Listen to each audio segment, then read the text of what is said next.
Welcome, everyone. This is Brother Doug with my sister Shoshana, my brother Dennis, and our sister Sally. We welcome you today. This is a very important study we have today, and slash kind of more of an expose, but this is to make a distinction today between the Feast of Dedication versus Hanukkah. We're going to first go into the Feast of Dedication, what the original Feast of Dedication is. So please turn with me. I think I'm going to start off here by going to what is known as the Apocrypha, and we're going to go to 1 Maccabees chapter 4, and we're going to go to chapter 4, verse 47 to start at, and we're going to go all the way down to 56, and also verse 59 is important. So we're going to first do verses 47 to 56. So, and I got us on share screen here. Here we go. Then they took the whole stones according to the law and built a new altar according to the former and made up the sanctuary and the things that were within the temple and set apart the courts. They made also new set apart vessels, and into the temple they brought the candlestick and the altar of burnt offerings and of incense and the table. And upon the altar they burned incense, and the lamps that were upon the candlestick they lighted. So they lighted the menorah, that they might give light in the temple. So the purpose of this was to give light in the temple. Okay. Verse 51. Furthermore, they set the loaves upon the table and spread out the veils and finished all the works which they had begun to make. And now on the 5th and 25th day of the 9th month, which is called the month Kislev. Now, according to our brother Dennis, Kislev this year would have actually started in December. December 2nd would have actually been the actual 25th day of Kislev, so not December 25th, but actually the 2nd of the month of December. In the 148th year, they rose up at times in the morning. Now, let me just go to 1611 King James, because what is bedtimes? Oh, bedtimes is there too. That's weird. Let me see if I got a more modern version here. Yeah, let's see. They rose up early in the morning on the 5th and 25th day of the 9th month, which is the month Kislev, in the 148th year, and offered sacrifice, verse 53, according to the law upon the new altar of burnt offerings which they had made. And at what time and on what day the Gentiles had profaned it, even on that day was it dedicated afresh with psalms and harps and lutes and with cymbals. Now, you can find this reference in the book of Daniel where it says that the set-apart city would be trodden down by the Gentiles. So this is like a partial fulfillment in verse 54 here. So here we go, continuing. Verse 55, and all the people fell upon their faces and worshipped and gave praise to heaven, which gave praise to heaven, which had given them. Now, I don't like how it says give praise to heaven. Let me change the translation here. Yeah, wow. Wow. Definitely messed up on that verse. All right, the Brennan Septuagint says, then all the people fell upon their faces, worshiping and praising the Elohim of heaven. Okay, that's a big omission right there. Okay, one is talking about Yahuwah, the other is talking about just praising heaven, which is like pagan, who had given them to success. And so they kept the dedication of the altar 8 days and offered burnt offerings with gladness and sacrificed the sacrifice of salvation praise. So verse 56, they kept the dedication of the altar, the temple that they just rebuilt, and they offered burnt offerings with gladness, basically joyfulness, and sacrificed the sacrifice of salvation and praise. Okay, so now we're at verse 57. They decked also the forefront of the temple with crowns of gold. That's interesting. And with the shields and the gates and the chambers they renewed or made them new and hanged doors upon them. Well, that's interesting. Thus was there very great gladness among the people, for that the reproach of the heathen was put away. Verse 59, moreover, Yehuda and his brethren with the whole congregation of Yashrael ordained that the days of the dedication of the altar should be kept in their season from year to year by space of 8 days, from the 5th and 25th of the month Kislev, with mirth and gladness. Okay, so that's the end of the reading for Maccabees. So basically, this is the introduction.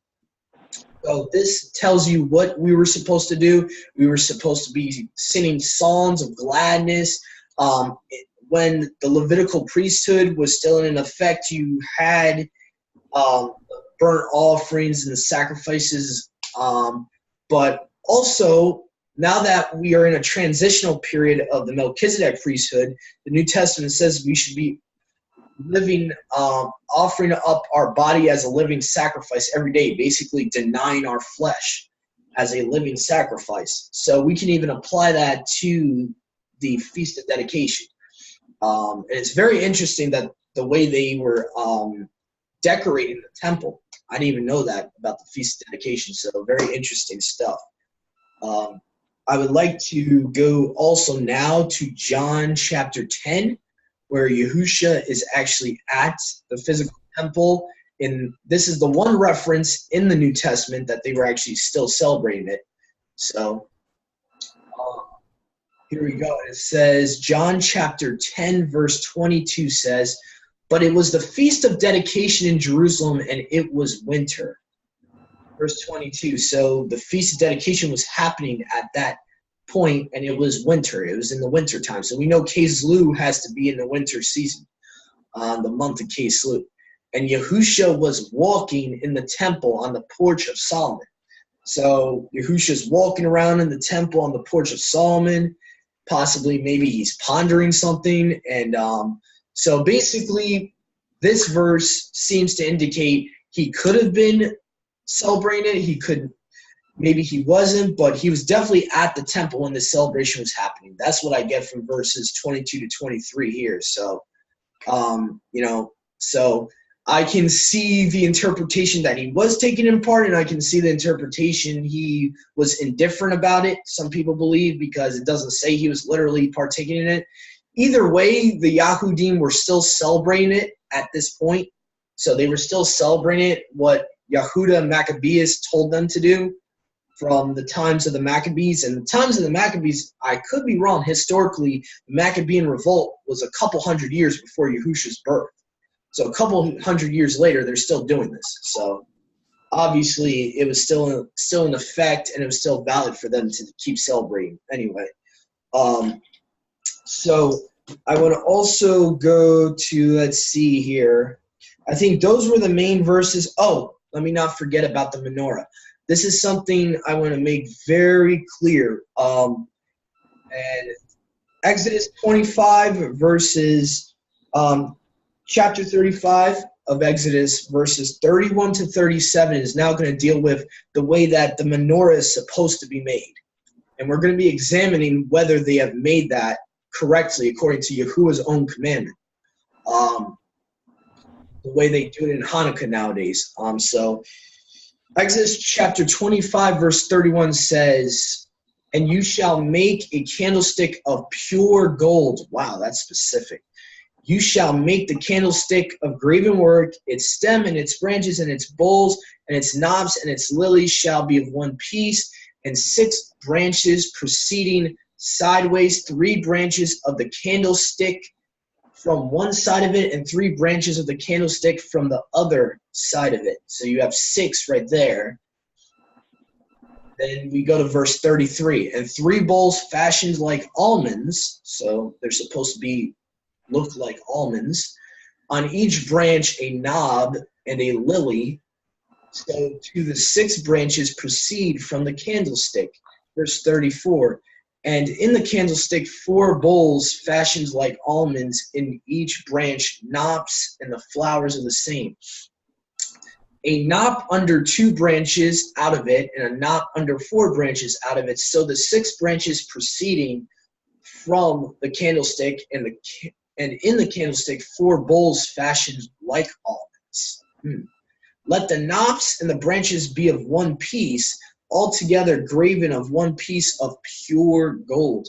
And you shall make its 7 lamps, and you shall set on it lamps, and they shall shine from one front, and you shall make its funnel and its snuff dishes of pure gold.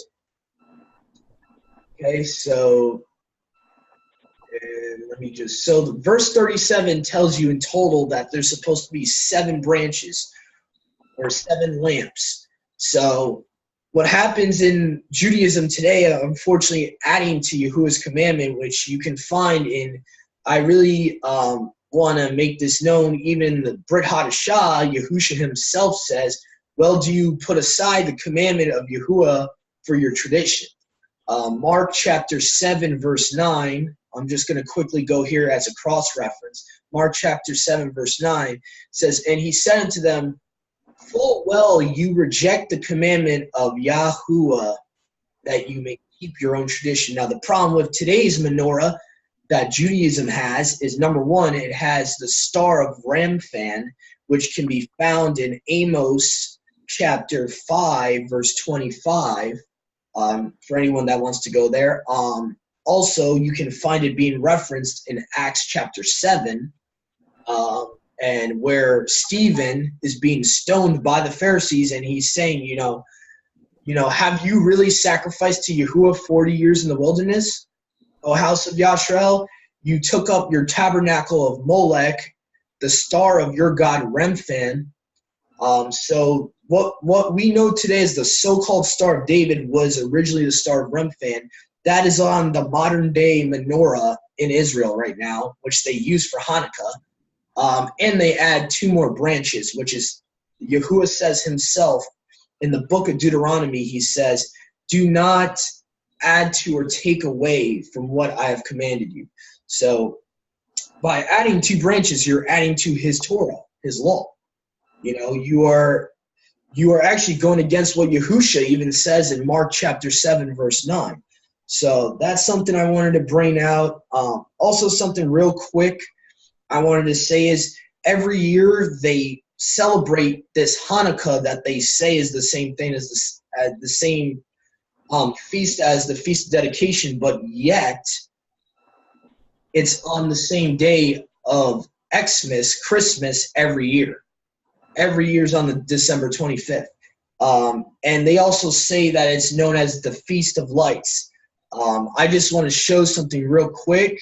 This is a resource that someone shared the other day on social media, and this is like an artifact here. Hopefully you guys can see this. If not, I'll reshare my screen right now so you guys can see this. This is an actual artifact, way back to Mithraism and way back to ancient pagan cultures, and it says December 25th was the day of Mithra, the Iranian deity of light, and the date devoted to the invincible sun. Okay, so December 25th always was used for sun worship and worship being a deity of false light, false enlightenment, as well as the day after Saturnalia was adopted by the Roman Catholic Church as Christmas. So even though we know for a fact Christmas is on December 25th, why do they have Hannukah on the same day that a pagan festival would be on? That's something you should be asking yourselves. And why is there such a focus on the holiday of Hannukah on the feast? It's called the Feast of Lights by most in Judaism. So that should make you wonder, who are you really honoring on Hannukah? What is Hannukah really about? Also, the miracle oil story, just to make a note of it, the miracle oil story cannot be found in the book of Maccabees, cannot be found in the rededication of the temple in the Maccabean revolt. You will only find the miracle oil story in the Babylonian Talmud, which that is what the tradition of the Pharisees is all about. When they would time and time and again attack Yahusha and his emissaries about, why don't you hold to the tradition of our elders and all that. So the miracle oil story had nothing to do with the Feast of Dedication. A lot of these traditions that's in Hanukkah has nothing to do with the Feast of Dedication. The only thing that I can take away that might be scriptural that they do on Hanukkah that came from the Feast of Dedication is the 8 days.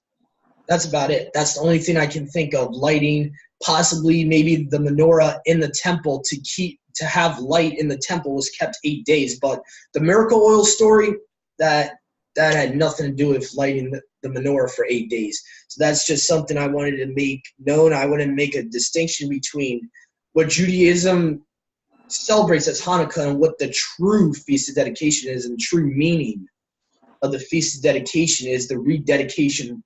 Yeah, go ahead. And Doug, I just want to bring out the fact that there is no temple at this time, especially not one that we can get to. Although they're building one in Jerusalem, we can't get there. Yeah. The fact that there is no temple to rededicate at this time. Yeah, I'm pretty sure when it's built, they'll say that they're keeping Hanukkah for real now, and they're keeping the Feast of Dedication for real now. When the anti-Messiah makes that covenant in Daniel 9, and, quote unquote, brings back the Torah with the so-called Levites that they'll have in that fake temple. That is the anti-Messiah's temple. It is not Yahuwah's temple. I just want to bring that out to everyone who might think that they're rebuilding the temple to Yahuwah. They're not. That temple they're building in Jerusalem now is for the anti-Messiah, not for Messiah. Yeah, and it's foretold about that in Daniel chapter 11, verse 37, is where it originally states that he will magnify himself above every deity. In this Septuagint, actually says deity instead of all that is called Elohim, so makes it a little more distinct in the Septuagint with the book of Daniel. What's happening there. So basically, you can find it in Daniel chapter 11, verse 37. And he shall not regard any mighty ones of his fathers, nor the desire of women. So this is where the Christians get the idea of a homosexual. Whether that's true or not, that's where they get that idea from. Neither shall he regard any deity, the Septuagint says, for he shall magnify himself above all.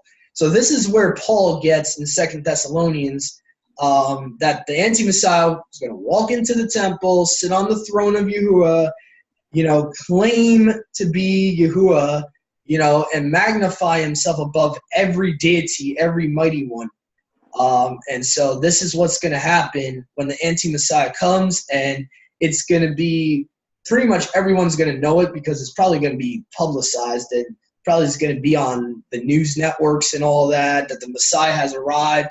There's already articles online that you can find of them starting to build the temple now. Like they're trying to put the first stones up now, and that the news articles are trying to say, oh, the Messiah is coming soon because they're starting to build the temple now. They celebrated Hanukkah recently in the land, and so now they're starting to actually want to get the first stones put down. They're partially building it as we speak already. So they're getting everything set. Probably they're going to do some weird genealogical test to say that they found the real Levites and all that. Yahuwah said he himself will gather his Levites. And in Scripture, it's a millennial context. So that's important to understand that. I was going to bring that out too, that when Yahuwah's temple is built, Yahusha will be here, and he will be in charge of the building of it.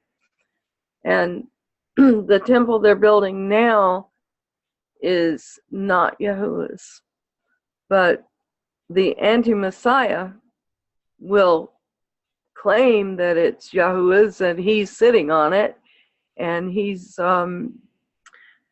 greater than Yahuwah is what he's going to claim to be. Yeah, he'll probably, I think what he'll do is he'll claim to be the Almighty. He'll claim to be the creator. He'll say there's either one or two ways this could happen. He could come as a quote-unquote the New Age, if anyone's familiar with the New Age religion. They have what's known as ascended masters, which are these alien, Nordic, white, blonde hair beings that are like human looking. They have blonde hair and blue eyes, and they're like supposed to be higherly conscious than us. They're from the Pleiades galaxy and all that. So he could claim to be an alien and say, listen, we seeded this planet. We created you guys through evolution. And they could even put forth the whole fake evolution thing, which most people, a lot of atheists already believe. Now, the Christians might not believe that at first, but a lot of Christians that are deceived with the pre-trib are already thinking that Yahushua's coming first. So that's going to kind of slide it in there and be like, well, if we're going to get raptured up now, then he has to be the Messiah. You know, and then that's how this all ties in together, even with the Christians and the Jews. And most Jews in Israel, if you look up this documentary called Marching to Zion, it's all about Zionism. Zionism flirts with evolution. Most Zionists in Israel right now that believe in Zionism and don't follow the Torah, they don't believe in the literal creation of 6 days. So even they are deceived into evolution. So I think evolution could still be used, but even without evolution, the alien deception can be used very easily. They're constantly pumping it to your children through things like the Transformers and all that. Not to go on too much on a tangent, but so many different movies, science fiction movies, are talking about we seeded this planet, the aliens seeded humankind, and all that. So I think the anti-Messiah, who we all believe is going to be the first shall be the last, like our brother Rob Skiba says. I believe that the first anti-Messiah will be the last anti-Messiah. All of us here believe that. And Nimrod will either portray himself as a Caesar Borgia-looking guy. He'll try to look like the JC that all the Christians know. And he might even say, because there's an actual ascended master in the New Age that's called Sananda JC. That looks like the Caesar Borgia. So this all ties together in that deception. It all connects with the alien deception, with appearing like the JC image. The JC image probably was created by the New Age people, and goes all the way back to probably the Jesuits and all that. Not to go on too much on a tangent, but so today, though, was about the Feast of Dedication. This is a day to rejoice, to bring it back to what this day is about. Please, we implore you, believers in Yahushua Messiah, ditch Hannukah, keep the Feast of Dedication, keep the true feast that Yehuda Maccabeus celebrated. And this even points to the end times. This points to basically, what's going to happen with the abomination and desolation. The partial fulfillment was back in that time. So it's very important to us, and it's important to thank Yahuwah and be joyous before Yahuwah and give him, sacrifices of praise, as the Brit Hadashah talks about. And hopefully in the millennial we'll actually be able to celebrate it. Now, we don't have enough time for more comments, so we're going to do a short little part 2 so Shoshana and everyone else can, put anything that, they got from this study, so you guys can hear all the comments and questions and stuff like that. So we'll be back very shortly, right after this.